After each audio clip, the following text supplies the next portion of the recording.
Hi everyone. This week we're going to start to kind of flesh out the area that we had created the previous week and go through starting to build some controller actions and building in that management functionality within our MVC application. So what I've started out by doing is I'm inside of the home controller underneath my admin area, and all I'm really doing right now is I'm just kind of beginning to think about what areas do I need to construct in order to facilitate management. So what I've done is I've created a manage users action, manage courses action, manage enrollments on a particular course, so by course ID. And my thoughts are, as I come into manage users, I want that to list all of the users, or rather all of the students that I can manage. Manage courses will be a list of all the courses so I can manage them, and then manage enrollments will allow me to pull up a particular course and manage who has requested or selected that course. So what I'm actually going to do, just for clarity, is I'm going to change this from manage users to manage students. And since I'm at this point in the kind of design thinking of my application, I'm not going to have any ill effects by making that change. So manage students will be an action that will push to my view a list of all the students, and then I'm going to pick which student I want to manage. So in doing that, what I'll probably need is I'll need an I student repository,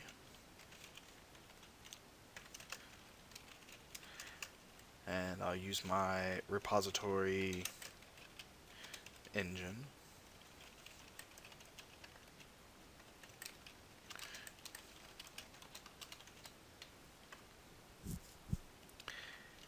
And then I will have a collection of all students.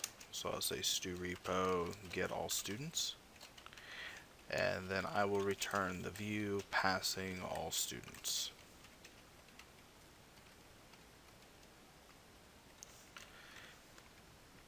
Now, since I'm wanting to do a list of all students, and basically this is going to be a CRUD screen for managing, creating a student, adding a student, editing a student's details, or deleting them, I'm just going to use the scaffolding. So I'm going to right click and say add view within this action. And Visual Studio would say, well, this action name is manage students, so you'll create a view called manage students. And I'm going to use one of the templates here, and I'm going to go ahead and choose the list template. And then my model will be my student model. And data context I don't need to worry about because I'm using repositories, and I'll leave the rest as defaults, and I'll click add. And Visual Studio will actually go through and it'll comb through the student model and it'll create this view for me. So it has things like first name, last name, email address, password I'll probably want to remove, and then mailing address, and same thing down here, and I'll remove the password. And now we have a basic view. So if I go ahead and run my application, well, apparently I have an issue here. So let's go into my error list and double click. And I don't have implementations for these, so I'll just say throw new not implemented exception, and we'll go back and fill those in a moment. So if we go ahead and run again, and we'll say no. What else do we have? Semicolons. Oh, semicolons missing. So you'll notice here what's happening is when I go to run my app, and you've probably seen this as well, is you'll get this pop-up dialog that says there were build errors. Would you like to continue to run your last successful build? By choosing no, what'll happen is that a Visual Studio rather, will come back and say, okay, you have these errors, and will provide you this error list. If you choose yes, then what will happen is that Visual Studio will attempt to run the last good build of your application. So you're not actually running with the most up-to-date code, you're running with old code that had previously built. So you want to make sure that you're always running with the most current code whenever you're doing your development. And if you get that error pop up, you want to choose no, because you want to actually see your list of errors and correct them so that you get a good build so that you can actually continue to run and test your application. Alright, so if we do an F5 and we'll run,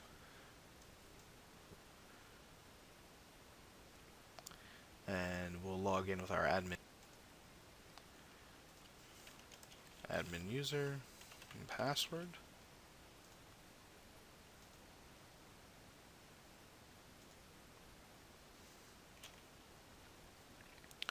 And we are now logged in as our admin user.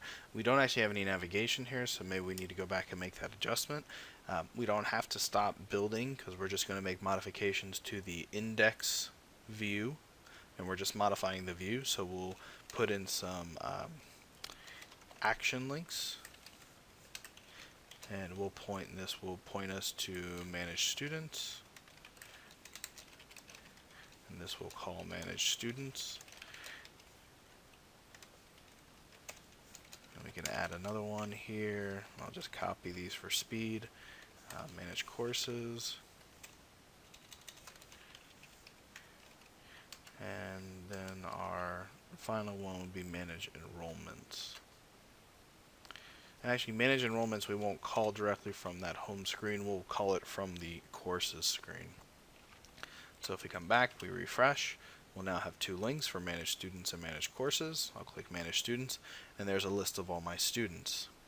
So the next thing that I want to be able to do is I want to be able to click edit, and we'll get an error for right now, but I want to click edit and be able to edit this student record, so I can manipulate their name or their email address or update their mailing address and just have the ability to massage data about this student. So to do this, we'll jump back and we'll go into our home controller, and we'll add a new method here called public action result. Public action result, and it'll be edit student. And what we'll pass into this is an int, which will be the ID of the student record.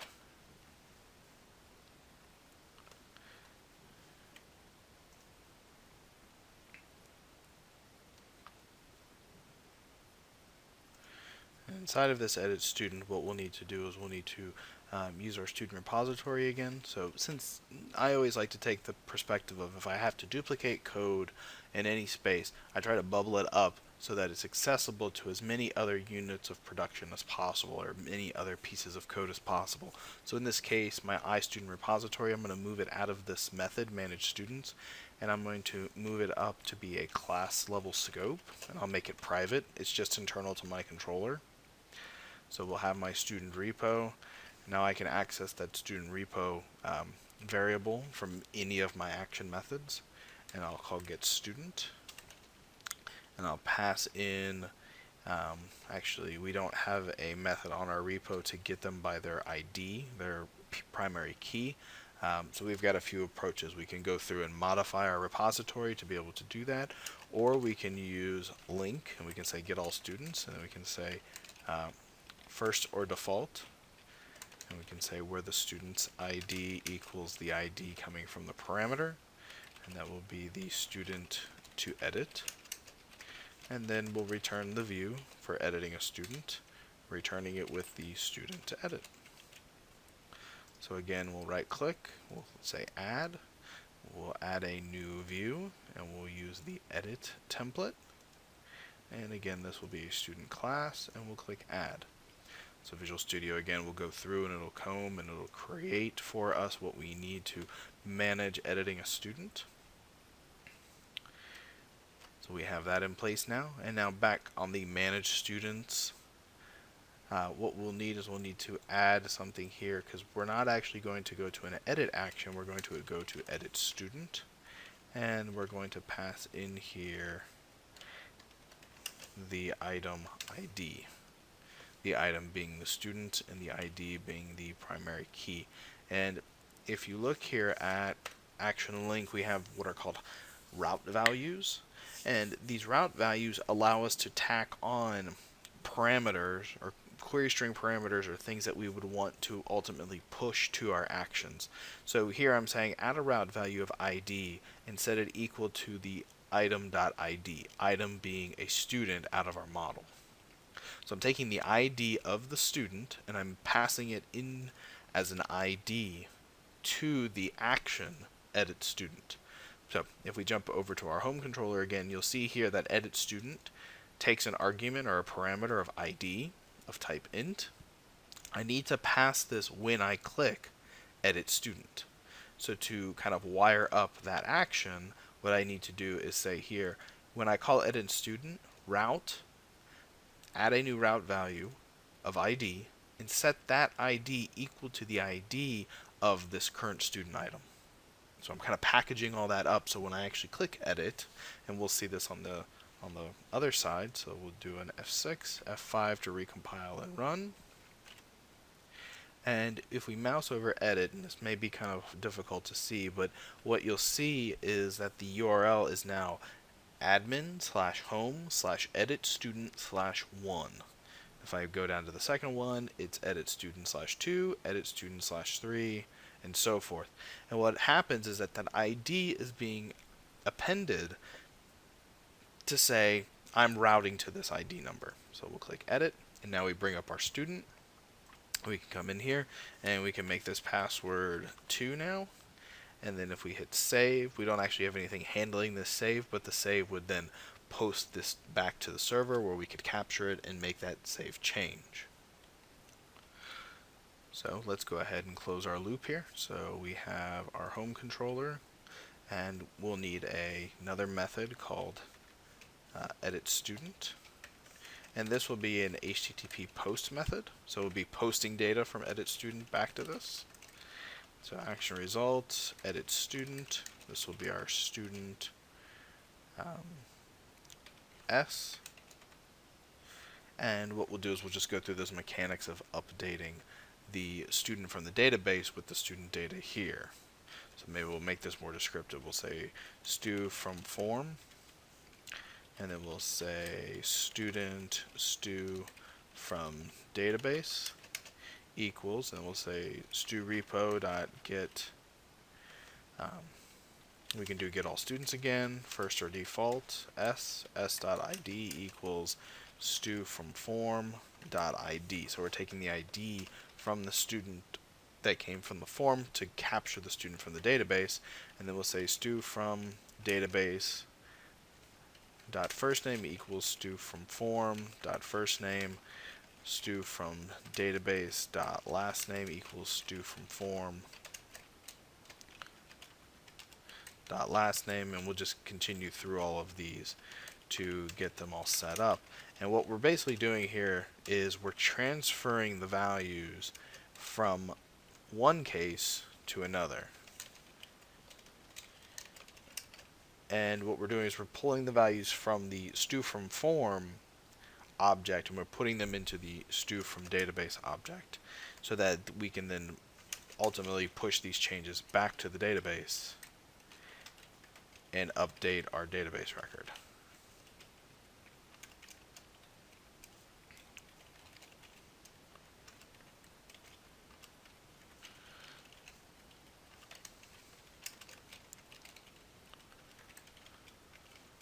Alright. And then once we do that, we can say return view, and we can return back to the manage students view. So actually, instead of doing a view, we'll do a redirect to action, and we'll redirect to the manage students action. So we'll rebuild, and we'll run.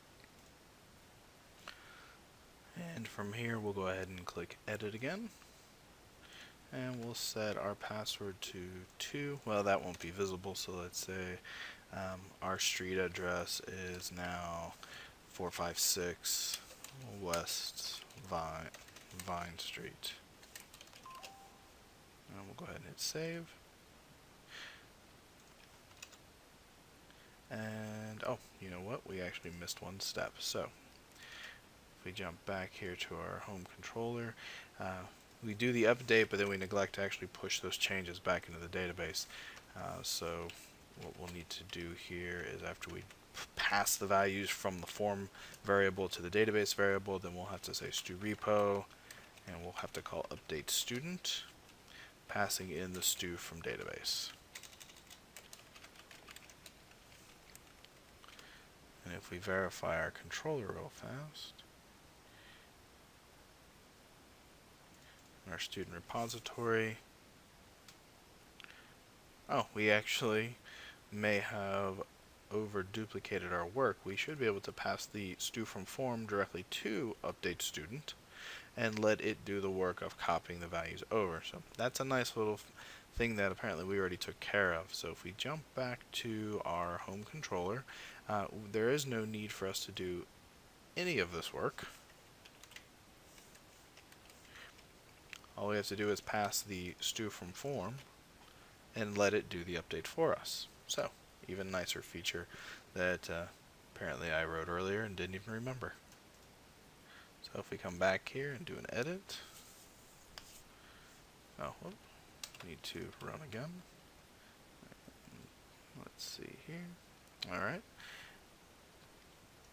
And we'll do 456 West Vine again, and we hit save. And now the mailing address is 456 West Vine. So we can do that with any of these users.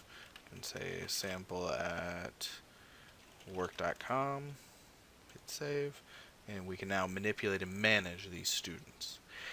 We could also set up and go through the work of creating the CRUD screen for create new, details, and delete. I'll allow you guys to kind of work your way through those. If you have a need for specific examples of these, by all means, let me know via email or make a comment in the discussion board, and I can go through and I'll add that to the next lecture.